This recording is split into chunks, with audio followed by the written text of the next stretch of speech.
perimeter. You got 4 individuals. You can make it here in America if you're willing to try. I'm with you, the American people. A new world order.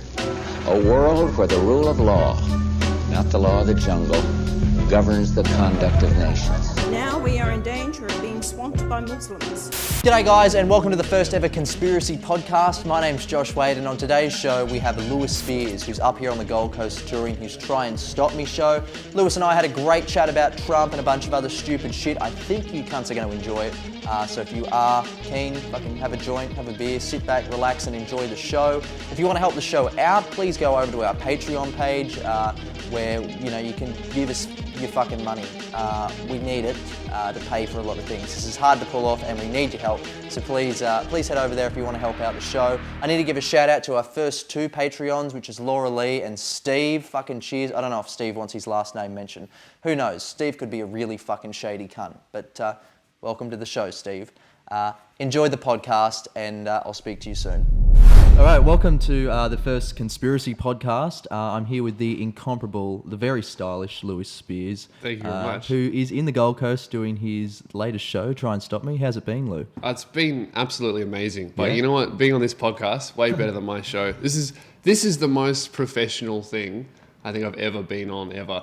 Like, there's a camera there, and then there's one over there, and then there's a dude in a hat that doesn't say anything. His only job is to just make sure it doesn't break.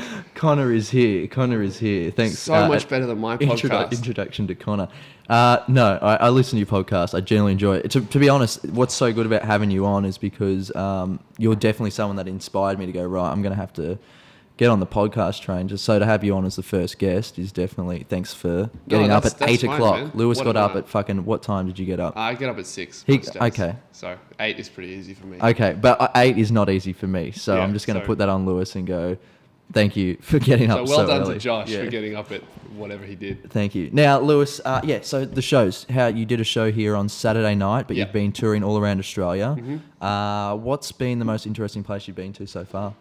The most interesting place actually would have to be here, to be honest, because Gold Coast, we landed on Friday, the night before the show, and we were like, you know what, let's stay in Gold Coast until Tuesday because we can hang around and just relax because Gold Coast is like a tourist destination. And then we got here, I'm on like level 31 in this apartment, and it's beautiful out the window. It's amazing. And then we went downstairs for the first time with you on Friday night after the show, and it's a shithole. It's like Afghanistan. It's fucked. Like the place, the Afghanistan physical without area. oil. Yeah, the physical area is nice, but it's just filled with the worst people on the planet. Yeah, it's like Australia's version of Thailand. Definitely is. It's the same thing except less ladyboys and more cocaine. And shittier kebabs. Yeah. I had a kebab last night that was just bad. I almost threw it out the window. Oh, That's how shit it was. Bad kebab, yeah. How do you fuck up a kebab as well? I know. It's easily the easiest fucking thing. It's like making a fucking sandwich, but with lettuce and meat. You eat it and you're like, this is bad for me, and it's not good. So if you can make something that you know is not going to be good, if you make that even worse than you know it's going to be, you've really broken the laws of physics. You fucked it up. I came to the show on Saturday. It was a really, really good show. Where are you going to next? If you get the chance, go see the show because it's definitely really fucking funny. Yeah, I'm really proud of it. I appreciate that, man. Yeah, I feel like I feel like this year is the first year that I really feel like a professional stand-up comedian. Yeah. Like, because, the last 2 years I've toured and I've done stuff, but now it's like this year I feel like I've reached a new level of pro comic. It's not just me doing my own shows. I've also gotten paid gigs at the Comics Lounge, which is a professional comics room in Melbourne. And it's like, I feel better as well as a comedian. And I think it's really great. And I'm proud of the show. I'm going to the Melbourne Comedy Festival on Friday and Saturday, April 7th and 8th. Yes. And then I do 2 more on April 14th and 15th, another Friday, Saturday. And Josh is doing the same dates. We're in the same venue. Yeah. You're just doing the show after me. Yes. So you come see me and then go see Josh. You'll be sorely disappointed. Start your night on a high and end on a low. I'm depressed. That'll be good though. Yeah, I'm really looking forward to it. You've been to the comedy festival already. You've seen a few shows while you were back home. Mm-hmm. Who'd you go see? No, actually, I haven't seen any haven't shows. seen- No, no. I've seen one show. I saw Joseph Green, who's a friend of mine. He's doing his first show. He's doing this little 30-seater room, and it was really, really good. Because I would recommend for anybody who lives in Melbourne, if they've never been to the comedy festival, or if they do go every now and then, go and see someone that you've never heard of. Like, go and see a small guy. Don't just see me or just Josh. Go Dave and take a Hughes. risk or Dave Hughes or the big A-listers. See them, that people that you are fans of, but also take a risk and see someone smaller who's just starting out, because in your first year of the comedy festival, it's fucking scary. Yeah. Because it's like you work as a stand-up comedian the whole year to write an hour, and then a lot of the time when it's your first year, you go out with essentially a year's worth of work, and you just cross your fingers and hope people are going to be sitting there to enjoy it. And it sucks when there's no one there. And I've been through that where I've performed to like 10 people, 15 people, and it's great to perform to them, but it'd be great if it was more. So exactly. take a risk and see someone you've never heard of, and you will be pleasantly surprised as well. Yeah, and because laughter is contagious, and especially like you can tell. I've done some shows where I'm like, I think my first show in Adelaide at the latest Fringe Festival, the first night was 35 people, and we just come out of doing Perth, 120 seats a night, which was a good way to warm up the show, especially because I had the show all written down, but I hadn't really had a chance to trial it too much. So then coming in on sort of had a really good time in Perth, and then 35 people in a massive room as well. Like, I mean, the room. Oh, really? Yeah, it was at a place called Tuxedo Cat. So, Yeah, I know that one. Yeah. They sort of just used these. It was a fucking old post office that had no air conditioning. It was an absolute fucking shithole, right? The first night, so I have a projector in the show because I have a few like audio visual pieces. The first night, the doors are supposed to open at 7. It's 7:10, and they're still trying to set up the projector. I'd been there since 3 o'clock that day, setting it up. They're like, "Oh no, we'll get the projector set up. We'll get it set up." I go back home for a shower, come back, and they're setting up this fucking projector on like 4 milk crates up in like, the corner of the room, and they're like, "Sorry, we couldn't get it to work." I would have lost my mind. Oh, I did. I just was like, okay. I'm standing there. I'm like, I knew that reviewers were coming that night as well, which I fucking hate reviewers. I've got no interest in reviewers. I'm not the one. I don't like reviewers. Do you give them free tickets? Well, my agent, they're the ones that sort of do it, but I don't have.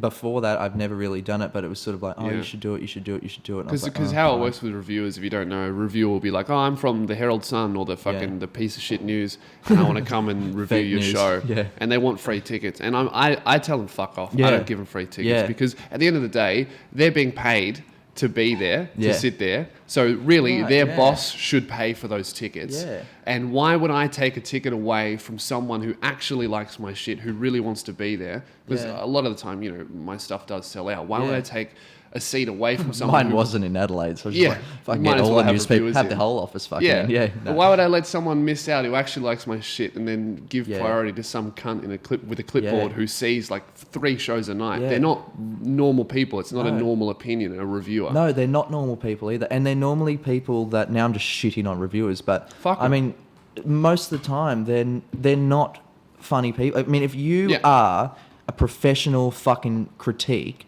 you are generally a shit. Could you imagine living with someone that was just constantly fucking just judging everything that you... Oh, it'd suck. You'd be like, "Hey man, I made you some porridge because I made too much. Have some." And he's like, "Well, the texture of this is quite good, but there was no maple syrup and no bananas. 3 out of 10. It's 3.5. Like, fuck off, Brian. Who are these cunts that It's are giving... free, cunt. Yes, exactly. Yeah, I gave it to you for free. That would be giving a free meal and then you fucking write it... Anyway, I don't have too much time for them, and especially like I'll sit there, and now I've just decided I'm not reading them because I'll read one and I'm like, okay, I get it. And I'm sitting there, I'm like, it'll be at least 3 stars. If I get like 1 star, I'll fucking kill myself. But dude, I think if a comedian starts a show and finishes the show and it goes for an hour, you can't give them 1 star, even if it's shit. Yeah, exactly. If it goes for That's a whole piss hour, take. like I think if they get off stage or they're like, "Oh shit, I've only got 20 minutes," 1 star the fuck out of them. But if they write an entire hour, it's at least 2. Yeah, exactly. But and then I'll, I think there's one, like if I read them, I'll sit there, I'll read it, and I'll be like, they just, I'll read one part, I'll be like, they missed like they don't understand what I was trying to convey with it. Anyway, fuck reviewers. That's Yeah, go I've all never day. had one. So, No. you know, the amount of shit that I talk about reviewers, I'm waiting for the one guy to go, you know what? I'll pay for the tickets. Yeah. And I'm going to 1-star you. But, you know, I've already planned it. The first person to give Advertise me that, bro. Oh, yeah. The first person to give me a shit review, I'm going to review their entire journalistic career. Oh, dude. You would too, you I'll fucking 1-star the asshole. fuck out of their life. Oh, yeah, you really will. Who is the reporter? There was a reporter years ago that you used to really fucking go after. We've gone after a few. Yeah. Fuck. That's ages ago. You really caused that guy some fucking grief.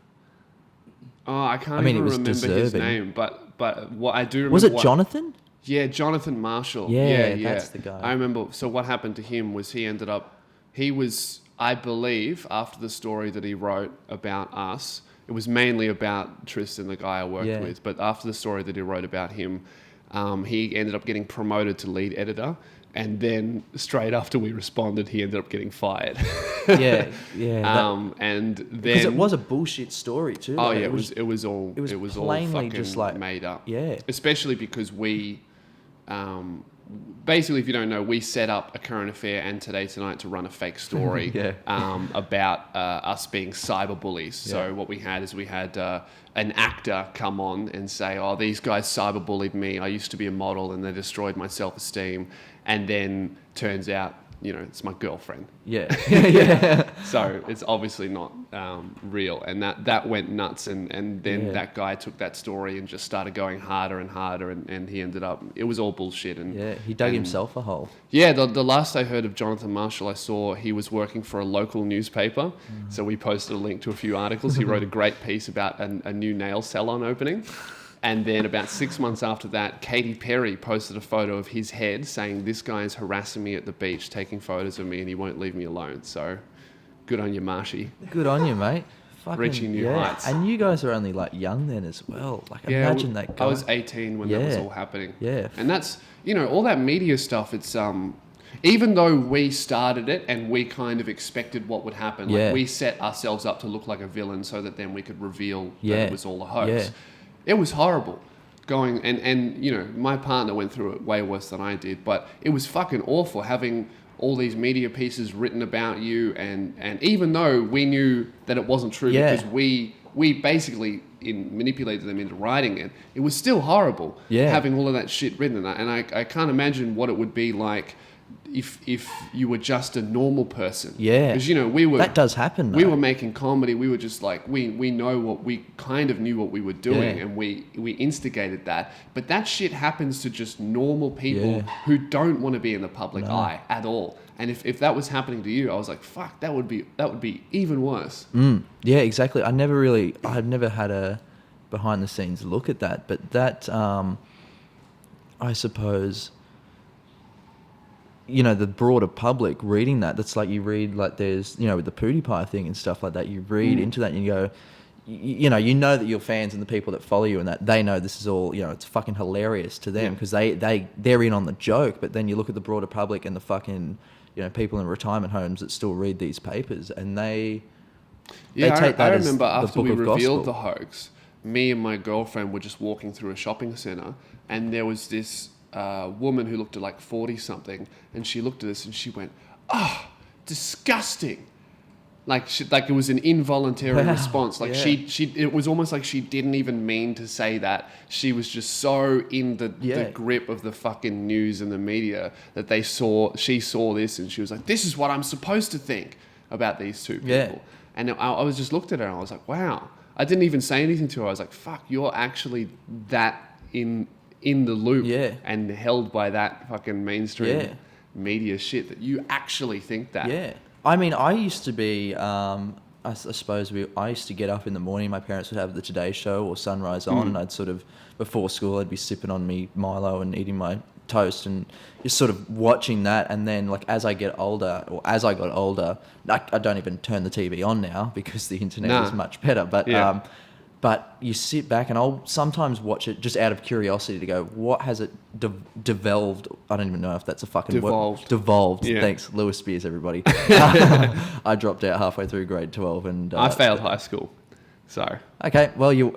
I don't know why you guys watching this. You listen to two fucking drop kicks talk about nothing. Definitely, yeah. Hey, we marketed the word cunt, and that seems to be working. That's No true. one else can do that. So. That's true. But yeah, I'll watch it now and just go, like, some of the shit that's on there. How do you feel like this? Because I wonder this, talking about the news and stuff. Like, I wonder, like you read the Donald Trump stuff and the election and stuff like that, and they really went hard at that guy. And like, to me, I think that's where I started to push back against this whole... I remember at the very start, like before he announced, I was like, oh yeah, Bernie Sanders, like this guy, this is excellent, this is what we need, anti-government, it's all corrupt. And then sort of, I became a bit of I suppose, I'd take everything that the news said or that the government said with a grain of salt. I go, I don't really know. I just became a real skeptic. It's all bullshit, because if you think about it, it's not about writing. It's not about the truth anymore. It's about getting clicks. Yes, yeah. Because it's not even about, because you think about it before, right? I remember I used to read The Age. I really enjoyed reading like the physical paper. Yeah. I got it delivered for a while, for like about a year.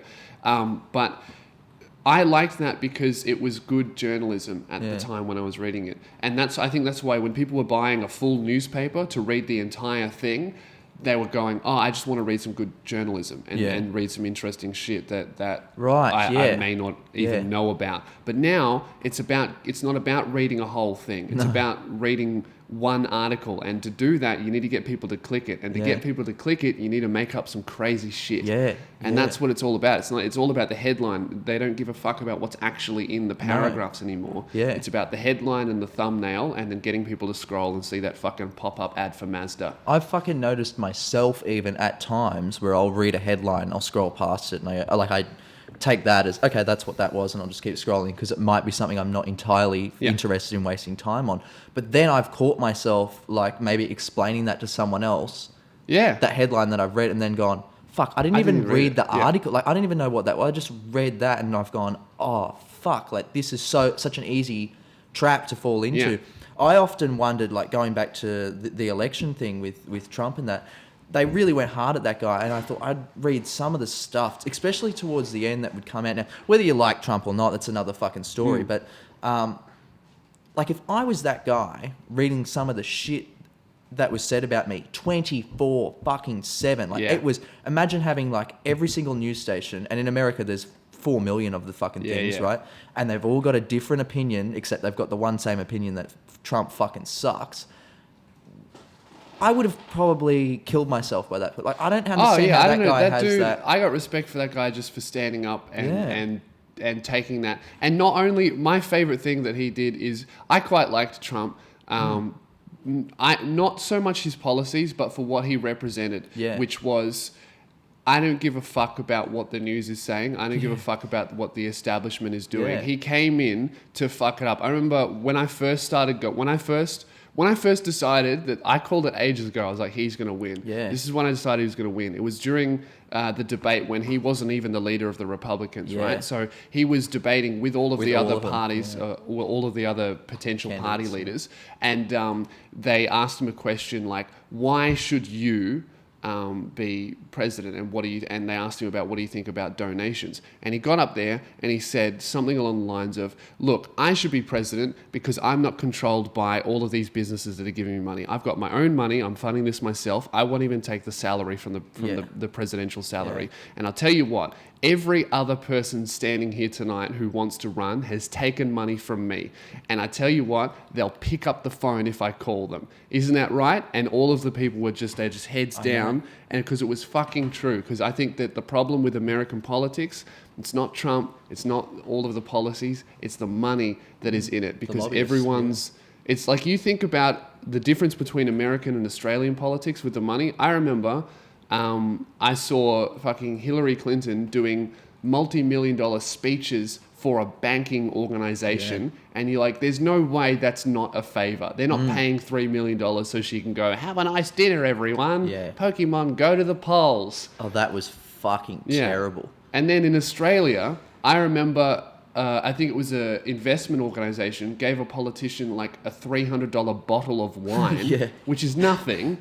And it was headlines for a month, and he resigned. That's the difference. Hillary can take millions and millions of dollars from banks, but a politician gets a bottle of wine and it's headlines for months. Yeah. They're both bad, but there's something going on in major America where the money is involved. Because really, when you think about it, any kind of decision that is made by a politician will hurt someone. Yes. Whether it's people or a business. Yeah.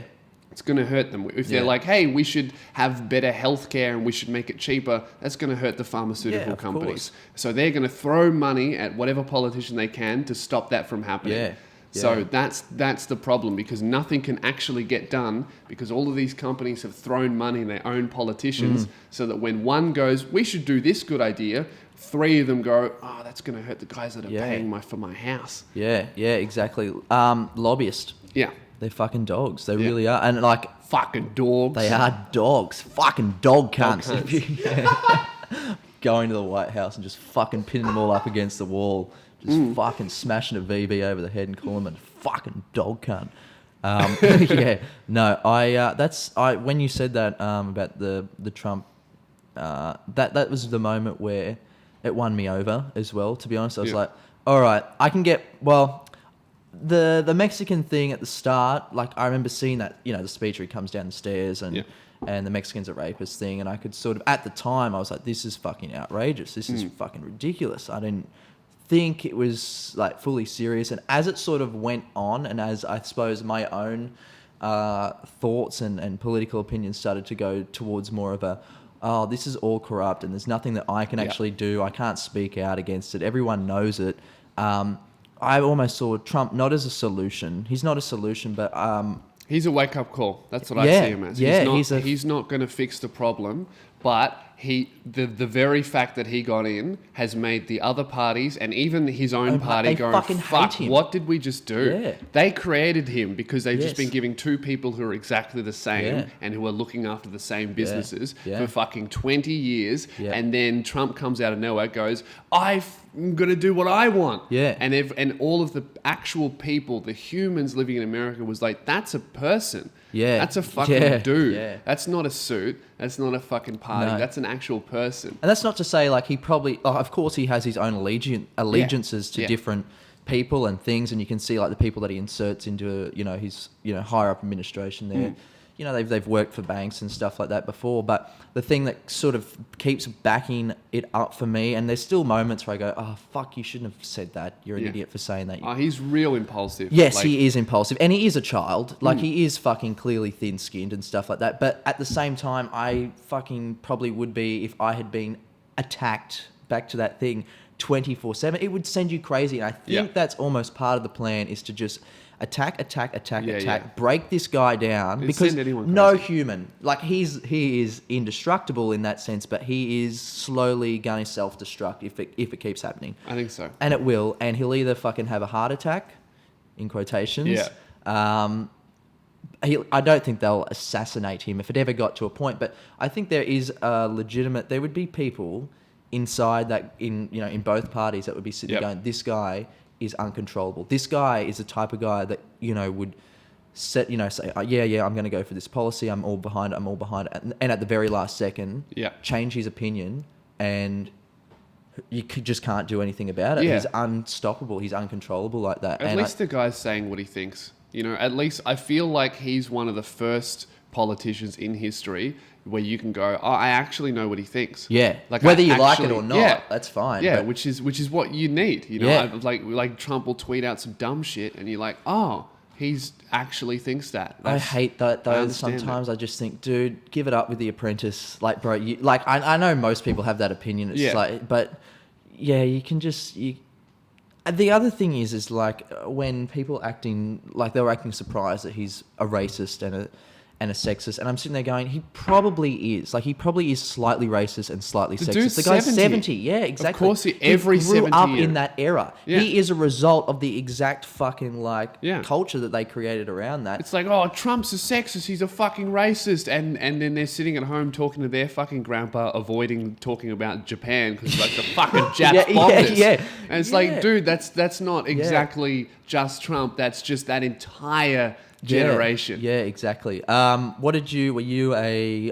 like Obama coming in, and I was probably, I don't know if I was in grade 9 or 10, But I remember staying up like the day that he was inaugurated, and like it was like 3 a.m. or something, sitting there watching it on TV, just thinking, oh, this is really awesome. I don't know. I was always into like politics back then, and I was someone that was sort of thought that it was the greatest thing ever. I was, I believed. I didn't give a fuck. No, I didn't give a fuck about Probably it at that good. point. I wish I didn't. I think the only reason I'm actually paying attention to American politics because the shit that Donald Trump does is very funny. Yeah, but it's engaged young people again. It I has. just think Australian politics is at this point where we've got two of the fucking most nuffy cunts out. Really, they are fucking like a Malcolm Turnbull. Malcolm Turnbull and Bill Shorten, who looks like fucking Megamind. Yeah. With his big forehead. Yeah. He's our Ted Cruz. You would think with a fucking brain that big, you'd have something interesting to say. But he just rocks up and he says nothing. No, he doesn't. And you can tell this guy is reading a script in his head. Like, he's so robotic. Oh, yeah. And Malcolm Turnbull's pretty much the same. You can just tell he's had a bit, like, it feels like he's had a bit more public service experience, so he does it just a tiny bit better. But then the other thing is, I go, okay, well, those two guys, like, eventually those two guys are going to pass and there'll be another wave. But I look at Australian politics and I cannot see anyone in there that could be the next leader of the Liberal Party or leader of the Labor Party. You know what? Fucking nothing changes anyway. No. Does it matter? With Australia, I don't think it does. No. I don't think I've ever seen a policy change affect me. Actually, once. I've seen the only time in my entire life where I've seen a decision being made and then actually seen an effect, or like it actually changed, was when they defunded. It happened recently when they took a whole bunch of money out of housing the homeless in Victoria. Yeah. They took a shitload of money out of that, and literally 3 months later, it was homeless people on the street fucking everywhere. And it wasn't just sitting down asking for money like they usually do. It was like full-on campsites and beds and all this kind of shit. They were sleeping on the street with full-on mattresses. Yes. It was like Melbourne was obviously the most livable city in the world because even the homeless people were living like kings, right? Yeah. And then in the news, everyone was like, "Oh, look at all these bloody homeless fucks living on the street." It's like, yeah, why do you think? Because you took away their beds. And they were trying Where to else sweep are they them going to up. sleep? Yeah, I do remember reading an article about them trying to move them out of the city and stuff like that. I'm thinking, where are you going to... Where are they going to go? Where are they going to go? And prison, even the probably. homeless people, like, yeah, I'll probably come back in 2 weeks. Yeah. Now, I don't know if this is true. I'd have to maybe, I don't know if you can research this, Connor. Look up the highest incarceration rates, because someone was telling me this. I don't even think I read it, so this could be wrong, but I know it's still pretty high. That the highest incarceration rates are obviously, I don't know who's first, but it's United States and then China or something like that. It's definitely US. Yeah, and then after that, I think one of the biggest prisons in the Southern Hemisphere or something along those lines is in the Northern Territory. It's a big private prison, and obviously what So that's all the filled. Aboriginals, they just lock them up there. Yeah, That's horrible. Yeah, and that's obviously maybe that's creating some sort of this prison society, because it is like in America it's really bad. Like I think there's some really high statistic, like it's way over 50% of people that are incarcerated in the US are for minor like marijuana charges. Like it's like, let's just get the one thing that's so simple and give them a reason to lock it up. And I was watching Cops one time, it was on TV, and they were doing an episode where they were literally just pulling people over, and if you had like the tiniest little bud, like fuck man, if someone gave me that amount of weed in Australia, I'd go, get fucked, I'm not even taking that piece of shit from you. They were fucking throwing them in jail and taking away their car, impounding their car, and it was just like they were just standing on the side of the road just going through all of them. Is there like an incarceration rate thing there? Incarceration rate. Oh, Afghanistan. Oh, this surely can't be right. Afghanistan, Albania, Algeria, America, Samoa. Okay, I don't know. Okay, don't take that as fact. What I just said then, I'm just creating some fake news. It's the first episode. Anyway, there's lots of cunts in prison, is what we're trying to say, and that's probably where these homeless people are eventually going to end up in trouble at some point. I mean, I'm sure the percentage of them returning back to a normal life and getting a normal job and being able to afford rent is extremely low. When you were in Sydney, did you ever get to go to King's Cross at all? I went to King's Cross before the lockout laws were there once, and then I came back the next year, and it was crazy to see how much they killed it. Yeah. They fucking destroyed it. They did, hey? I mean, it was a shithole, but I'm sure there were lots of people who enjoyed that chaos and shit. Yeah. And, you know, everybody knows why they did that. The lockout laws was because of the new casino being built. Yeah. So it's like the casino was being built, so it technically was not an alcoholic area yet. So what they did was they locked out all of the areas that were bars, and now that it has been built, everyone just goes and gets pissed at the casinos. Yeah. And it's like King Hit City. Yeah, it's like terrible. play some roulette, punch some cunt in the back of the head, play blackjack, punch another girl. And that just goes back to what you were saying before about fucking lobbyists. Yeah. You're able to fucking lobby. You're able to go, I'm going to shut down an entire city so I can build my big tower. So people can come. The other thing I found pretty crazy about Australia, and I've been pretty lucky that I've never actually got into playing the pokies and drinking too much. Like I will play that up a lot as a character. But like pokie machines in this country are just disgusting. Like it's actually at every pub. We actually went to, when we were on tour last, we did a show at it was in a really small town. I forget what town it was, but it was like I don't know, like Dubbo or some like weird regional New South Wales town, and the place sort of, it was a pub and then it was a nightclub and it sort of was an all functioning, it was the one place in town that you could drink. And because of the liquor licensing laws in New South Wales now, they actually put pokies in the nightclub because it could stay open. They could serve alcohol longer then or something like that. So that's why I didn't know, but that's why a lot of them are. A lot of these places have pokie machines in there. You have to close at a certain time if you serve alcohol, but if you're also a gambling joint, if you're also making fucking single mums mortgage their house to play the pokies, then you can also get them pissed at the same time. Yeah, exactly. I don't understand the getting addicted to pokie machines. I mean, if you're going to ruin your life with an addiction, at least do meth. That's a lot more fun. Yeah. Pokies is boring. You might as well, you see someone on meth, you're like, that's horrible, but also they're fucking having a good night. That's why it's addicting. yeah, exactly. What was I going to say? I think the one thing that stopped me once, I had this analogy that I was trying to write a joke about and I couldn't really fully get there, but I remember thinking of poker machines, or just trying to look at it as it's literally a bin with lights on it that you're putting money into, and you're just hoping that there's a dollar's going to fall out of the risk to reward is so small, but it's just amazing how many people still go, well, there's a chance. And it's young people. For me anyway, I'll look at my Snapchat and I've got people that I've grew up with, and a lot of them are footy boys and stuff like that, really playing pokies.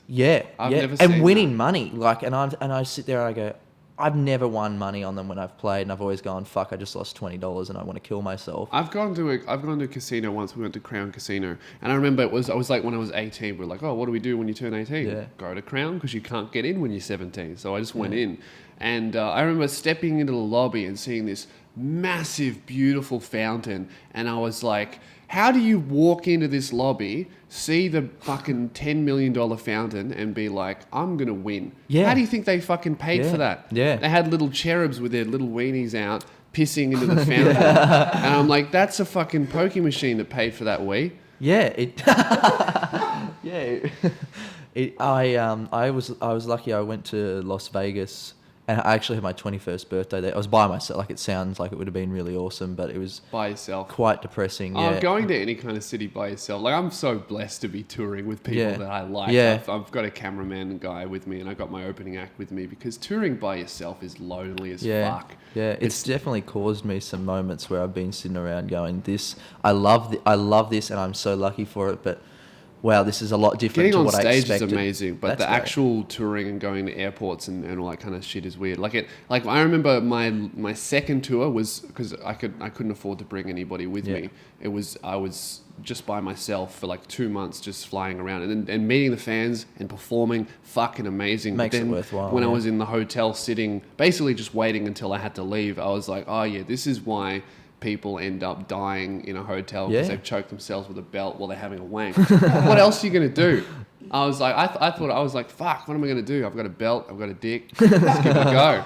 Unfortunately, I couldn't find anything high enough for me to hang on. Oh, that was good. Yeah. No, but I get it as well. There's been times where I'm like, oh, so that's why Robin Williams fucking did what he did. There's so much time where it is just sit around and think, and a lot of comics anyway are people that think quite deeply, and I've always tried to describe to people that don't really get it as our job is to be so professional that we come across as just unprofessional and blasé. We're just telling jokes, and but really you're sitting around the whole time and you're looking at everything and you're over analyzing everything. And then when there's a situation that comes up, for me personally anyway, if there's a situation that comes up where it actually does require my critical thinking and there might be some anxiety involved, it's like, oh, this is a big thing, like I've got to, I just go down this spiral because it's even, I'm getting anxiety over writing a joke about something stupid, and then actually I've got to pay my fucking tax, and I'm sitting there going, oh God, I can't do this, I'm going to die. Because you train this muscle in your head to overanalyze shit, because how do you, the only reason why jokes work is you pick something that everybody else does all the time. Like I've got a 10-minute bit on going to the hairdresser and the difference between a shit one and a good one. And everyone does that. There's nothing funny about a hairdresser, but the only reason you can make it funny is because you notice shit that other people don't when they go there, and then you point it out. Have you ever noticed this? And then they go, fuck, that's so true. Yeah. It's crazy. And that's why it's funny. But you train yourself to fully overanalyze shit. Yeah. And then when you're in a situation which doesn't require that, it's like a bodybuilder trying to do origami. It's like, oh, fuck, ripped it in half. Yeah. I think one person that, I don't know, I mean, I would say, personally I'm a fan, but I would say there would be people in the comedy world that, you know, if getting 4 people at a show but would have a high opinion that Carl Barron is a piece of shit and not funny. But I could look at someone like that, and that guy I would think would just be such a fucking worrywart. Like he would, because the way that he's able to look at something so simple. I remember as an Australian kid growing up, he'd be on TV. He looks at fucking simple shit, planes flying over, and he'll make it hilarious. And the plane, I could never make. I could make going to the airport and getting on the plane funny. Yeah. But he looks at a plane flying and he goes, "Oh, if planes break the sound barrier, imagine if people did that." So and then he does and that's the dumbest fucking joke, but it's really funny. That means that he's looking at planes going, how do you come up with that? So, and I suppose the thing that I always admired about him is he was someone that it's a game when you work in comedy, and obviously we've spoke about this before, but there's sort of, you know, there's ways that you can go about it, traditional ways, which in my opinion and your opinion, I suppose, don't work anymore. I mean, you can try and do it, but I think they'll work for the next 5 years. Traditionally, we're talking about like coming up on TV or on radio or trying to do the festival circuit and sucking dick of managers and agents and stuff so that they choose you. They're like, all right, we're going to put you here, and then you're going to go up this pre-trodden path that we know works until you end up here.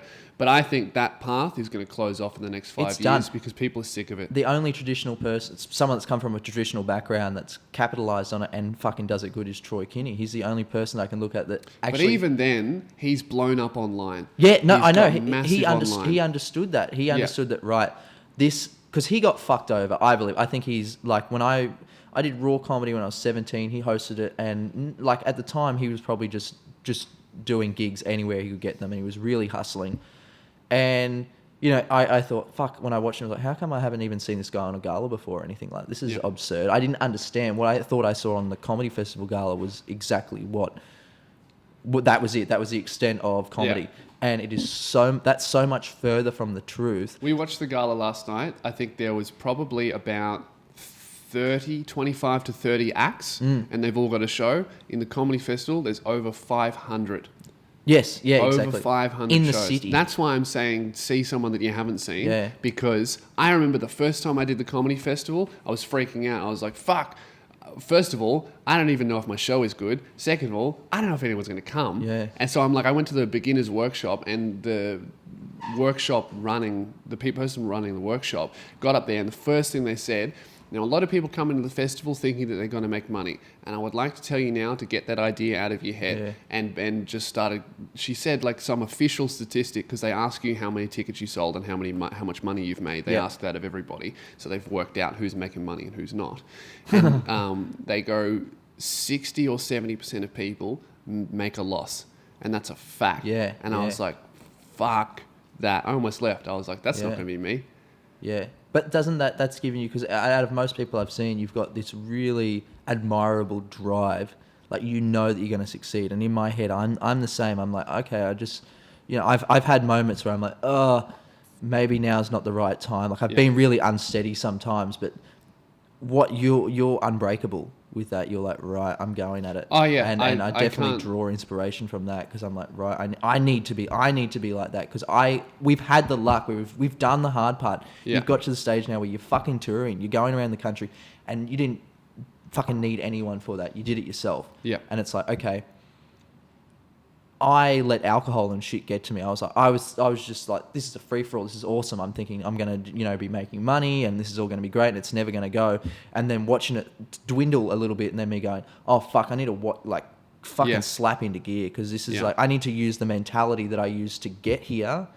You can't ever lose it. Like, no. That's why I've stayed away from drugs and alcohol. Yeah, and I totally commend that. And you're sober. not a fucking cunt about it either. No. And I'm you not really one of those straight edge guys. No, yeah, but you actually are. Like, I know that's a joke, but I've been around people like that before, and I've been like, oh, this is really full on. Like, I feel like I'm being judged. It's the worst thing, hanging out with a sober person who is an asshole about it, who doesn't want other people to enjoy themselves when they're around. Like, it doesn't make sense. Like, they're the kind of people, if they're sober, they'll go to a nightclub and then get angry when people start doing drugs. It's like, mate, that's just where drugs are done. Yeah. That'd be like if I went to a rugby league player's birthday party and got angry when they all start fucking underage girls.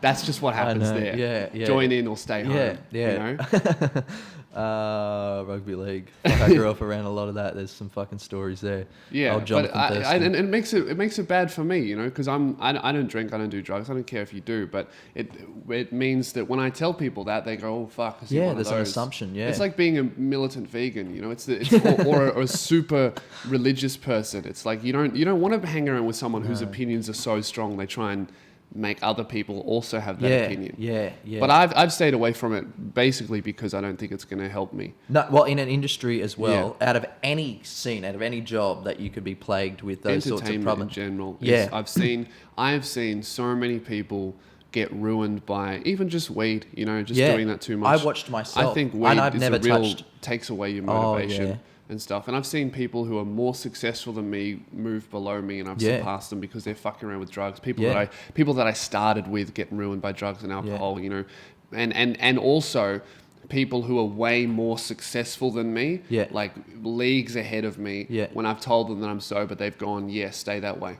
Don't fuck around I would with fucking it. suggest it. Like, if anything, that's where I'm like, okay. Like, I used to rely on, and I don't know if I mentioned this the other night, but like, I had in my first comedy festival show, I was having a beer backstage, and I'm pretty sure it was Jeff Green, or it might even have been it wasn't Jeff Green, it was oh god, fuck, I feel like I can't forget his fucking name, but he said some comedian who was doing well. Yes, like he'd been on TV, you know, like someone more successful than you. Yeah, much more successful than me. And, you know, I was lucky enough because I had the internet thing going on that I had an audience, and this poor guy I could tell he wasn't pissed off with me or anything, but his show was after mine, and he would watch everyone leave my show, and then, you know, the I've had that as 15 people come in for him, and I think he was just like, shit. Like, you could tell in him he was having that moment where I was like, oh, this industry is changing right before my eyes, and it is. The internet is the way of the future, and I think that a lot of old heads really hate on people who have risen up through the internet. It's not as bad as it is now, but I remember 2 years ago, we were treated like shit.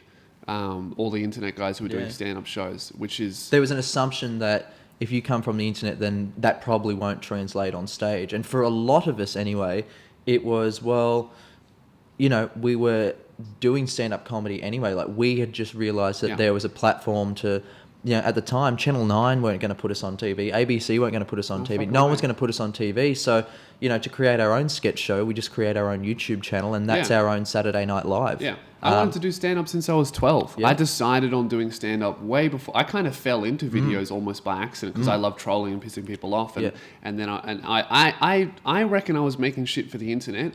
I started at 18. Honestly, I was making it for about 8 months just doing it because it was fun. And then I always had this idea, I want to be a stand-up comedian. This is just for fun. And then one day I was just lying in bed and I was like, hang on, this is comedy. What I'm doing. This is comedy. What I'm, all this trolling and making videos and pissing people off and all that kind of stuff.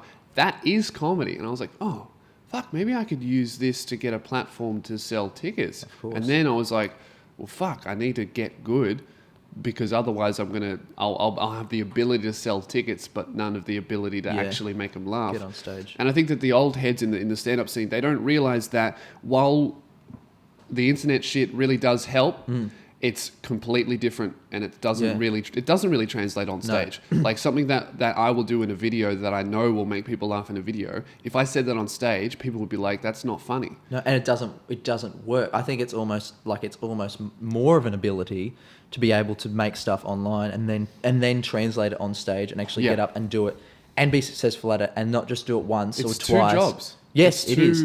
And huge jobs. You can't reverse engineer it. No. None of them have. None of them have been able to go from stage to screen like that. And when they have, I've sat there and gone, "Oh fuck, you're trying really hard, and you just don't get it." Yeah. But anyway, your story. I digress. Backstage. What was? Oh yeah. Oh, he said he looked at me and I was having a beer and he said, "Oh, whatever you do," he said, "don't get into that habit." And I was like, in my opinion, I'd been sitting there growing up watching Ricky Gervais and all these other like comedians. I'd watch them on stage having a beer, and I thought, well, I guess that's part of my character a little bit. Like I was sort of playing a bit of a bogan, but sort of like this metrosexual bogan that was sort of living this double life. So yeah, fuck it, I'll have a beer and it'll loosen the thing. And then, as time went on, it'd be 2 beers before a show, and then eventually, like it was the last tour that I was doing, I was sitting there and I actually watched some footage last night, and I was watching me do the jokes, and I was watching the actual show, and I'm going, wow, like this material is really funny. Like I was actually laughing at myself, like as sad as that is, but I was going, fuck, I didn't know that I was actually on, saying that sort of shit. That was actually really quite funny. But I was watching my eyes, and I looked like I was black. I was dead in the eyes, and I was sort of like, I could tell that I was drunk. I knew, like now, if I was sober, sitting in the audience, I'd be able to sit there and go, "Oh, he's kind of drunk," doing that. And I'm thinking, I've seen that when as an audience member, and I've gone. So have I. I've seen felt worse. Almost disrespected. Yeah. I'm like, come on, man. Because when I appreciate people who come see my shows so much, because it's not just paying $25. It's buying the ticket, and then it's fucking planning your entire week, not just the night. It's your entire week. I'm going to go to work, and then I'll see Lewis, and then I'll do something with my friends on Saturday, and then it's traveling there, and then traveling home, and then maybe it's buying more than, a t-shirt. It's more than $25. Yeah. It's like it's a big effort to go and see something live, especially when you can get our shit for free. And in today's day and age, where our audiences are young people, no one goes out to see anything live really, unless it's a music festival. But other than that, so often that's why I get so shitty when people who have been around for longer than us, who are not doing as well, when they get angry that we're selling tickets and shit. And it's like, do you understand? I would say probably at least 10% of every single show, it's their first ever stand-up comedy show. Do you understand that if they like this, that's going to bring more fresh people into the stand-up scene, and fuck, you might even be able to perform for them one day. Like, I tell people all the time, go see someone you never heard of. Yeah. You might be the cunt that they've never heard of that they go and see. Yeah. And it doesn't, I never really understood why people would talk shit about other people doing well, because at the end of the day, when you sell a ticket, that doesn't mean I sell one less ticket. No way.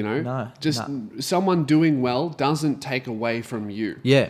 So if you're not doing well, it's especially in entertainment, generally it's your fault. Yeah, and it's a scene that's plagued with jealousy, because everyone sort of has this thing where it's got to be someone else's fault. It's not. It's not fair. It's not fair.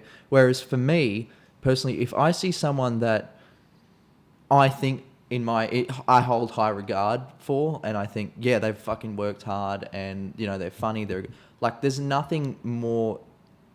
Well. Actually, there is one thing more satisfying, that's me being up on stage. But the second thing is seeing someone else go out there and do something good is like, great. Other people are doing good shit. Like, it doesn't have to be, oh, well, I would do that differently, and I would probably do that. I constantly sitting there. And I remember at the start trying to have that mentality of being like, it was almost by default, you'd sit there and go, oh, I reckon I could probably do that. Probably, you would sit there, and then once I realised that is such a fucking hole to go down, Yeah, yeah. Because it doesn't benefit you whatsoever. It's not like you're going home after that and going, okay, learn I'm going to nothing. rewrite it and I'm Yeah. going to make it better. And it doesn't work like that. And it's such a better environment to be around when you know, especially Hang with around friends. with people who are more Yeah. successful than you. Like I remember that's when, because I think what taught me that was when I had a full-time job and I worked in sales, and my manager was like, hey, so this is your first job and it's in sales. I want you to know, don't hang around with the people who make no money.